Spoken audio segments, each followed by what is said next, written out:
Okay, Assalamualaikum warahmatullahi wabarakatuh dan selamat pagi saya ucapkan kepada pelajar-pelajar VRA 3013. Okay, bersama saya pagi ini Arif Afifi bin Nur Aziba, penolong pegawai pertanian, Dan saya Muhammad Nakiuddin bin Abdul Hayum, penolong pegawai pertanian juga akan mempersembahkan berkenaan tentang projek penanaman sayur secara konvensional, di rumah masing-masing. First sekali kita perlukan peralatan dan bahan-bahan yang akan digunakan untuk projek di rumah anda. Pertama sekali ialah penggunaan peralatan yang akan digunakan ialah biji benih. Biji benih kasar dan halus. Untuk kasar, biji benih kasar ialah biji benih kangkung. Biji benih kangkung, kita boleh nampak teksturnya yang begitu besar. Sebab tu ianya dipanggil kasar, biji benih kasar. Manakala biji benih halus ialah biji benih yang kecil-kecil saja. Kita boleh nampak halus saja. Contohnya seperti sawi ataupun bayam. Anda semua boleh memilih sama ada mahu menggunakan sawi ataupun bayam. Selain itu, penggunaan medium tanaman. Medium tanaman yang akan yang boleh digunakan ialah tanah. Tanah campuran ataupun tanah yang recycle, yang anda beli di nursery. Selain itu, penggunaan pasir. Penggunaan pasir amat penting apabila ingin menyemai biji benih sawi. Biji benih sawi perlu disemai dalam nisbah 1:10. 1 ialah biji benih, 10 ialah pasir. Dan ialah pasu yang serbaguna yang sudah digunakan, pasu lama. Pasu memang sedia ada mempunyai 3 lubang di bahagian bawah. Tapi untuk mengelakkan medium-medium semayan jatuh ke bawah, kamu boleh letakkan batu kecil, yang boleh menutup lubang yang berada di bawah pasu tersebut. adalah kita memerlukan alat penyiram, yang di mana berfungsi untuk menyiramkan air kepada tanaman. Adalah pencakar tangan. Yang ini berfungsi untuk penggemburan, yang mana bagi tanaman kita perlukan pengudaraan dan pengairan yang terbaik. Jadi seterusnya kami akan menunjukkan kaedah penanaman biji kangkung yang besar di atas tray semayan ataupun tray tanaman ini. Yang pertama sekali, kita perlulah memastikan bahawa keadaan tanah itu adalah dalam keadaan yang terbaik, Dan kita tengok tekstur dia.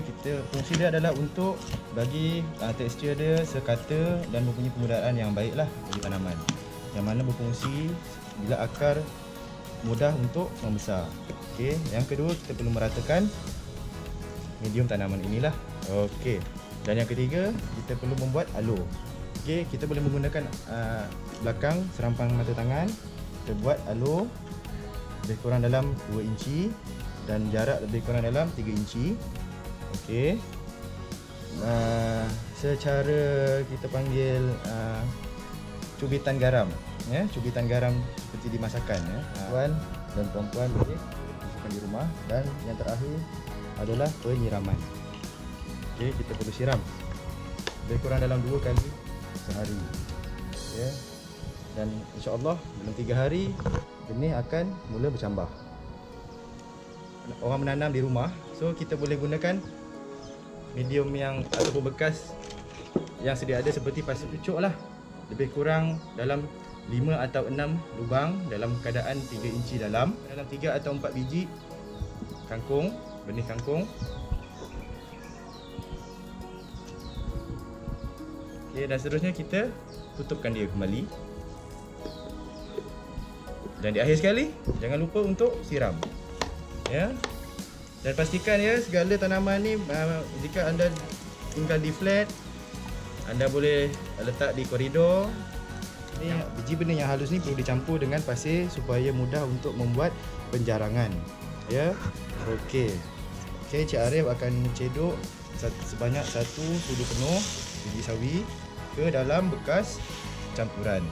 Dan seterusnya sebanyak 10 skop ataupun 10 sudu penuh dimasukkan ke adalah Dan seterusnya, apa lagi? Kita akan menggunakan penggaulan. ratakan, dan seterusnya kita seperti kaedah yang terdahulu kita akan okey, dan seterusnya adalah kita menggunakan genggaman, teknik genggaman, dan kita taburkan di dalam lubang yang telah disediakan. Okey. Kita lihat teknik dia. Okey, dan kita